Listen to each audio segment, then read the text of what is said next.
Hello there folks, welcome back to the Chap's Guide. My name is Ash and I am your host on this journey through men's style, self-development and personal grooming. Now today I'm going to share with you something I haven't done for a little while, and that is a fragrance review. I've got a few coming up in the future, but today's review is something of an ad hoc one because last week I was on a trip to London. In fact, I was visiting the capital city for our meet and greet for this channel.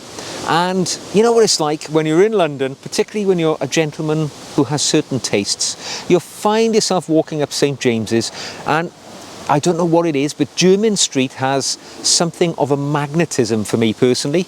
I almost can't walk around London without ending up sort of being drawn towards Jermyn Street. And as I was patrolling up and down Jermyn Street like a kid in a sweet shop, looking at, you know, Turnbull and Asser and the Cheney store and all the other shoe shops, things like that, my nose was drawn to the alluring fragrance emanating from the shop which sits at number 89 Jermyn Street, and it is of course Floris. Now Floris is one of the oldest, if not I think the oldest perfumer in the United Kingdom, who knows, maybe the world. But certainly Floris can trace its history back to 1730, when Juan Floris set up his perfume shop in the St. James's area of London, and it grew and grew over time, and today it remains at number 89 Jermyn Street, and it is truly a place to behold. If you're a gentleman who enjoys a fragrance, you walk into the store and you're met by lots of sort of heirloom furniture. You'll see, you know, these wood and glass panelled units displaying the fragrances for you. Now I was in there the other day. I had half a mind to buy a fragrance. I've got 3 Floris fragrances in my collection: number 89, Special 127 and Neroli Voyage, which I've bought over many years of being a fan of Floris. I walked in there today, or the other day, and the fragrance which jumped out at me was the one which I have here on the table today, and that is Floris Elite. So I'm going to unpack that as I go along. And then, you know, talking about Floris, it's got something of a gilded place in the history of men's fragrance. Somewhat tenuously, it often claims links to James Bond through Ian Fleming's use of Floris 89, and Winston Churchill. Special 127 was apparently his favourite. But there are quite a few fragrances which have been in the collection for quite some time, and they really don't make the headlines. Now, before I talk about Elite, what I will say about Floris as a fragrance house in general is that I think their style outweighs their product to a degree. I find many of their fragrances somewhat old-fashioned, somewhat traditional in nature. They're not very avant-garde. They rarely set the nails on fire with a fragrance that they bring out, although they do consistently bring out fragrances, you know, or reimagine fragrances they've had in their collection for quite some time. But I would best describe them as classical and traditional if I were to say this is the house direction of House Floris. Now the fragrance I've got here today is Floris Elite. Now it's one I've actually had my nose on for a little while. You know, when you go in the store, there's a big sort of central area where all of their fragrances are available for you to try. And I've been drawn to Elite for a number of years. Never had the guts to buy it, but the other day I was in there and I brought one into my collection. So what drew me to Elite, other than the fact that it is one of the very few, if not the only Floris fragrance which has a green hue to the liquid itself. Well, Elite's been in the collection for a long time actually. It's not a new product by any means. It's been part of the Floris stable since 1979. And believe it or not, and I'm sure you won't, when it was introduced, it was not a very successful fragrance. Even Floris themselves describe it as a slow burner. And over time, it's been in the collection and it started to build traction. Now, it actually is named after a much earlier product from the Floris range. I believe it's a shaving lotion, which came into being in 1851. This is the amazing thing with Floris. When you've got such a long, storied history as a brand, you've got so much stuff to fall back on when you're reimagining things into your future collection. But Elite, as I say, it's been around a while. took a while to get going. Apparently, and Floris trade on this, there's actually got photographs of him in the store. It was a favourite of the thin white Duke David Bowie himself. So it's got a bit of, David Bowie was most known for being somewhat off the wall, but apparently he liked what I would describe as a somewhat classical fragrance. But it's also apparently very popular in Italy. So interesting, but it certainly, affected me.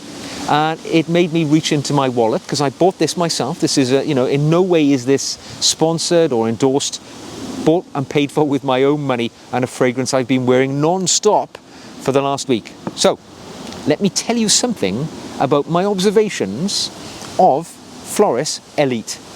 Okay, let me tell you something about the fragrances that we will obtain when we spray this on. And I'm going to spray this on my hand. I actually applied this morning when I shaved. I might just reapply a little bit there. And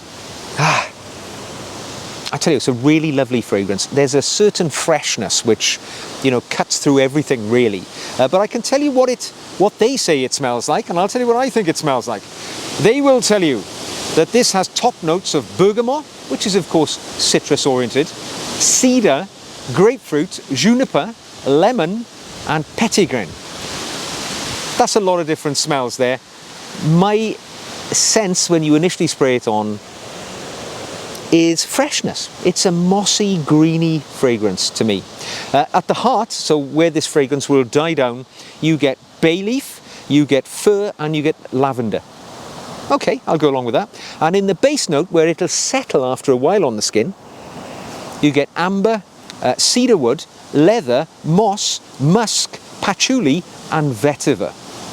Now, for me, this is a slightly woody, aromatic, green and mossy fragrance. And in fact, though I hate to say it, the colour of the liquid being a greeny colour actually works quite well for the way I interpret the fragrance on the nostrils. It's kind of a green fragrance, if you know what I mean. It smells fresh but subtle. And subtle is a word which I would definitely use to describe this. So let me give you my interpretations of this fragrance, having lived with it now for a week and worn it every day during that period. So what season could I say you could wear this in? Well, quite often, many times you'll smell a fragrance and you'll say, that's definitely a winter fragrance. It's strong, it's dense. Or this is a summer fragrance because it's light and it's zesty. This one, I'm going to say it's a four-season fragrance. Because of its nature of being green and fresh, I think it'll go throughout the whole year, which is a good thing to have in the collection, actually. It's good to have a solid performer which can give you a year-round hit of good fragrance. But I'm in autumn at the moment. It works perfectly. I'd be happy to wear this at the beginning of summer. Age range.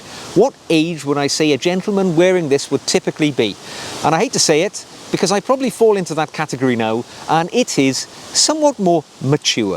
I think younger gentlemen tend to err towards stronger, more powerful, maybe spicy fragrances.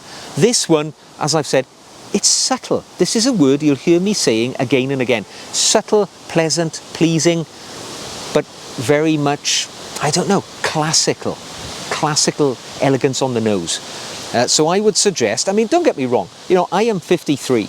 I would have been happy to wear this at 35, because at 35, I was enjoying more classical things in my life. It would have definitely appealed to me then. The average 35 might have a different outlook on life, but I'm going to say 35 plus for this one. Is this a fragrance which you could wear in the daytime or the evening? I'm going to steer towards daytime because of its relatively subtle hit, because I make the assumption that if you're going out in the evening, you're likely to be in a room full of other people, and other people may be wearing fragrance as well. So you want a fragrance which has got a bit of power, which will project to the people around you. This fragrance, whilst it is certainly got a bit of oomph to it, it's not a real, zinger. It's not going to knock people over around you. So I'm going to say daytime, where you might want an office appropriate fragrance, or a sort of neutral fragrance you can wear in a group of people. You could wear this to any occasion really. And that's my next point I'm going to make. Is this an occasion fragrance? I would say yes and no. It depends on the occasion. If you're going to a funeral tomorrow, and as a result of that, you don't want a fragrance which is going to fill the room and assault people's nostrils, shall we say a Coram, or, a Creed Green Irish Tweed, or something of that nature, or an Aramis even, that could be a little bit overwhelming. This little fellow here, Elite, it's got quite a classic and elegant fragrance, so it's not going to offend anyone. So if that's the sort of occasion you're going to, that's great. If you want a fragrance which is going to portray you as a classically elegant, intentionally well-dressed man, this is a really good accompaniment. However, if the occasion you're going to is maybe your wedding day, or maybe, a special event, you're going out and you want to be the center of attention, this may not be the fragrance you're looking for. It doesn't have that sort of clout. It's a little bit more understated. Is it masculine? Yes, it is. All right, it's woodsy, it's mossy, it's got a bit of aromatic element to it. It's fresh and clean smelling. It's definitely masculine. I mean, a woman could pull it off if you fall into the categories of which I've discussed, if you're seeking that fragrance. But generally speaking, I would say this is a more masculine fragrance. Does it have projection? Yes, it does. It's got a fair bit of oomph to it, as I say. Maybe not as much as, your Dracar Noirs, but actually it's got a pleasant projection.